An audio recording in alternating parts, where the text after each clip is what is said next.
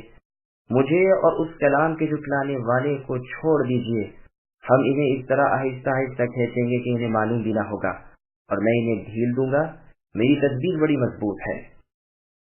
کیا تم اے نبی ان سے کوئی اجرت چاہتے ہو جس کے تاوان سے یہ دبے جاتے ہوں، یا کیا ان کے پاس علم غیب ہے جسے وہ لکھتے ہوں؟ سامعین، اب ان آیتوں کی تفسیر سماعت کیجیے۔ مجرم روز قیامت سجدہ نہ کر پائے گا۔ گزشتہ آیتوں میں بیان ہوا تھا کہ پرہیزگار لوگوں کے لیے نعمتوں والی جنتیں ہیں، اس لیے یہاں بیان ہو رہا ہے کہ یہ نعمتیں انہیں کب ملیں گی، تو فرمایا کہ اس دن جس دن پنڈلی کھول دی جائے گی، یعنی قیامت کے دن، جو دن بڑی ہولناکیوں والا، زلزلوں والا، امتحان والا اور آزمائش والا اور بڑے بڑے اہم امور کے ظاہر ہونے کا دن ہوگا۔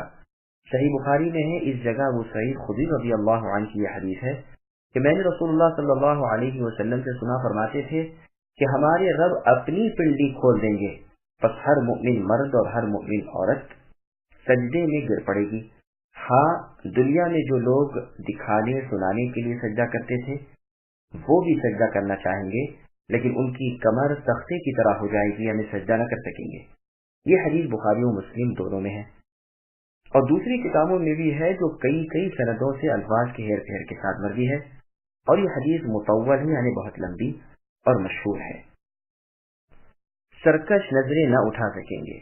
پھر آگے اللہ نے فرمایا، آج کے دن ان لوگوں کی آنکھیں اوپر کو نہ اٹھیں گی اور ذلیل و پست ہو جائیں گے، کیونکہ دنیا میں بڑے سرکش اور کبر و غرور والے تھے۔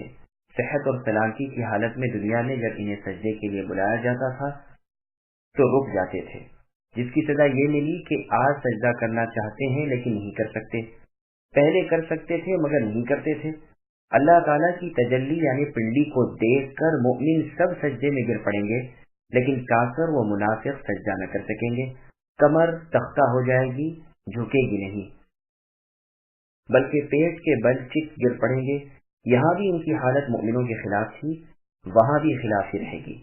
پھر فرمایا، مجھے اور میری اس حدیث یعنی قرآن کے جھٹلانے والوں کو تو اے نبی چھوڑو، اس میں بڑی وعید ہے اور سخت ڈانٹ ہے کہ تو ٹھہر جا، میں آپ ان سے نمٹ لوں گا۔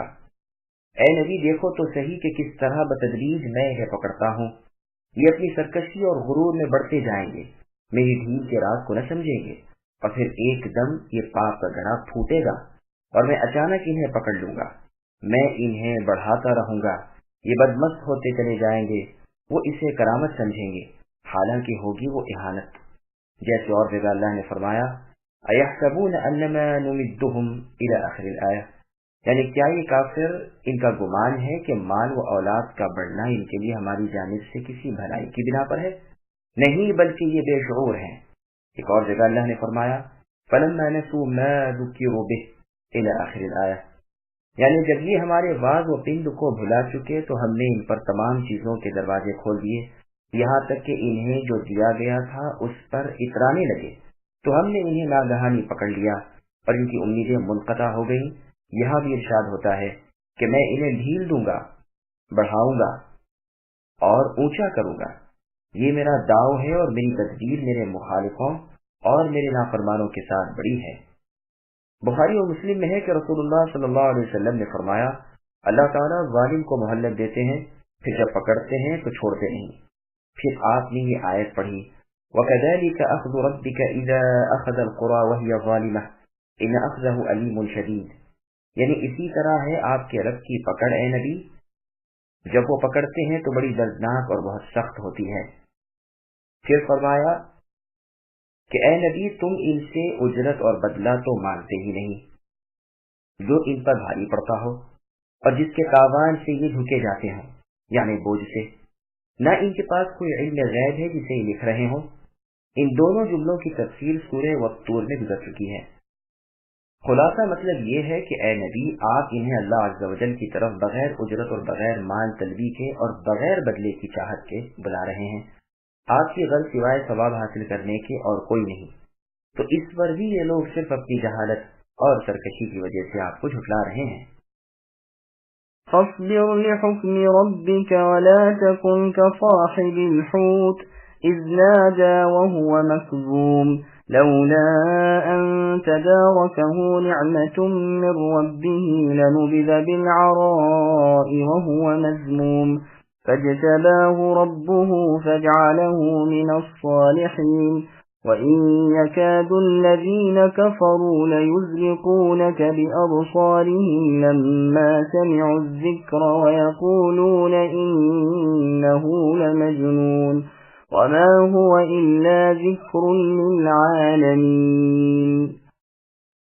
بس اے نبی آپ اپنے رب کے حکم کا صبر سے انتظار کیجیے اور مچھلی والے کی طرح یعنی یونس علیہ السلام کی طرح نہ ہو جائیے جبکہ انہوں نے غمگینی کی حالت میں دعا کی۔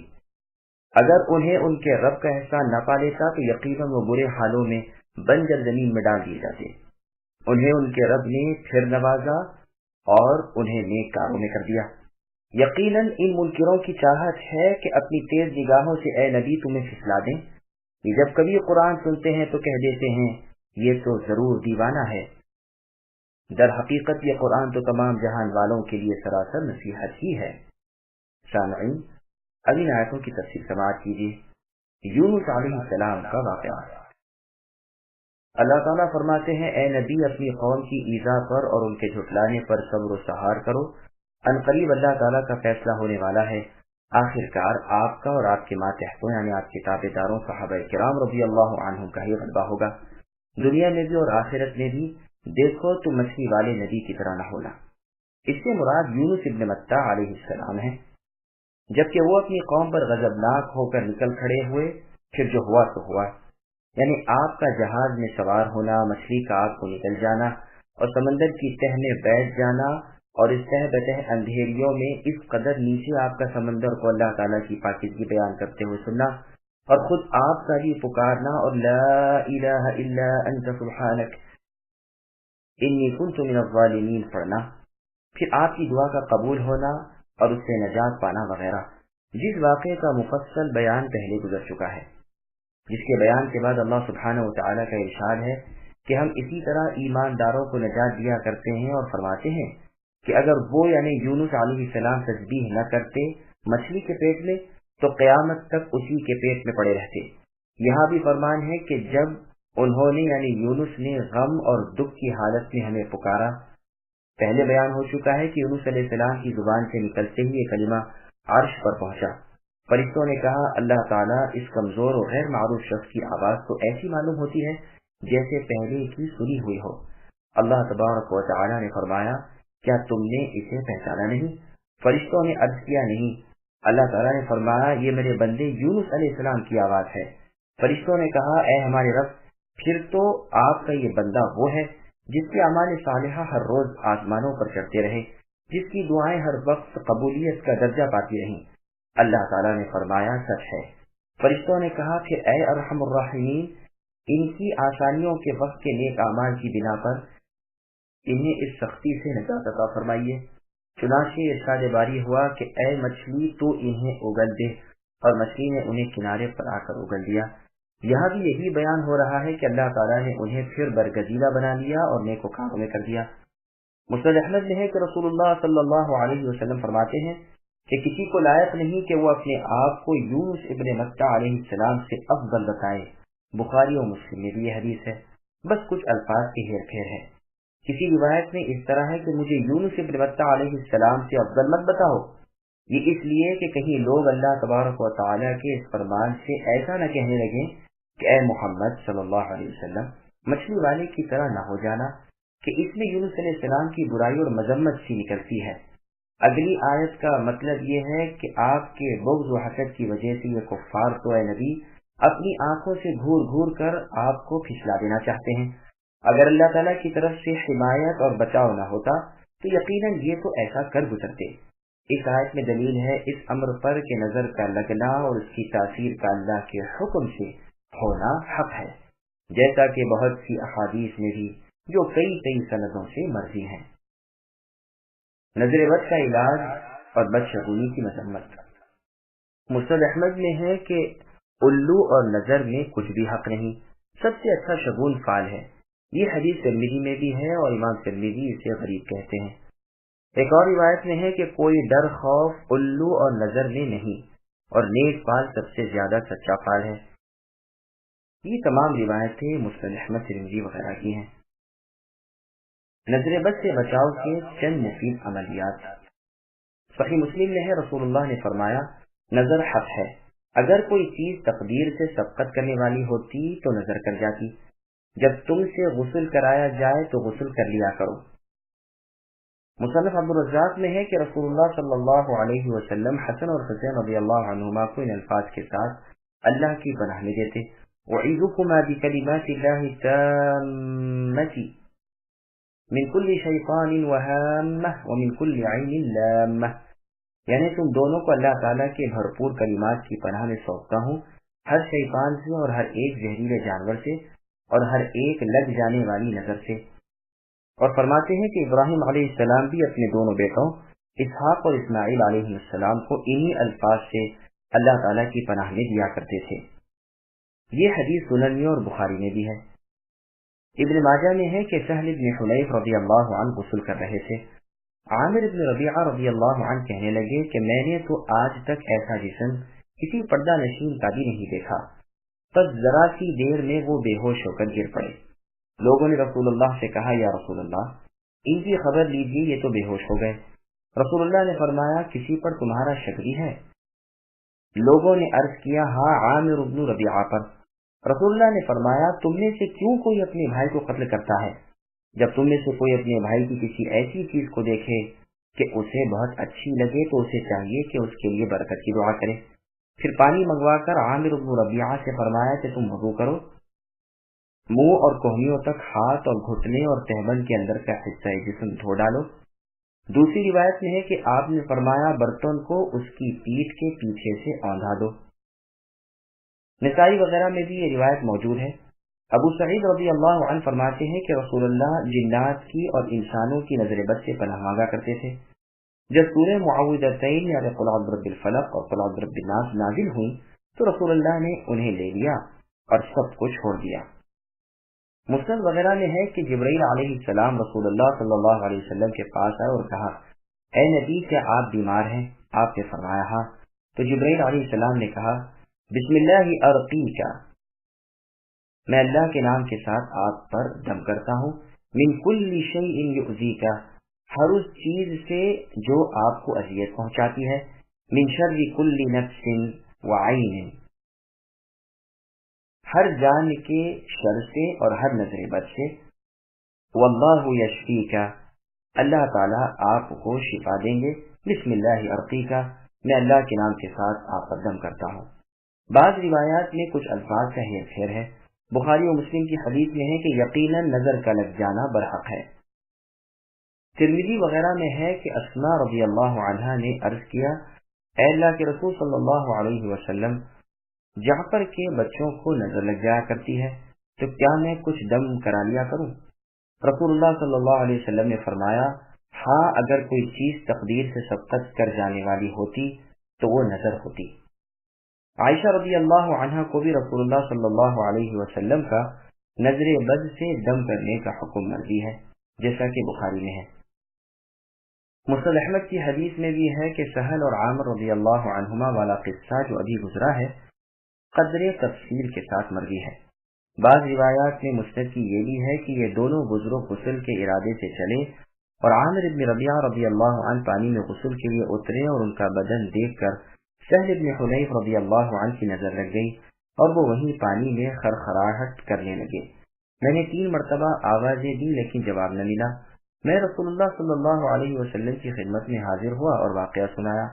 آپ خود تشریف لائے اور تھوڑے سے پانی میں کھچ کھچ کرتے ہوئے تہبند اونچا اٹھائے ہوئے وہاں تک پہنچے اور ان کے سینے میں ہاتھ مارا اور دعا کی، اللہم اصرف عنہ جرہا وبردہا ووصبہا، کہ اے اللہ آپ اس سے اس کی گرمی اور سردی اور تکلیف دور کر دیجیے۔ پھر آگے اللہ فرماتے ہیں کہ جہاں یہ کافر اپنی حقارت بھری نظریں آپ پر نبی ڈالتے ہیں، وہاں اپنی طعنہ آمیز زبان بھی آپ پر کھولتے ہیں اور کہتے ہیں کہ یہ تو قرآن لانے میں مجنون یعنی دیوانے ہیں۔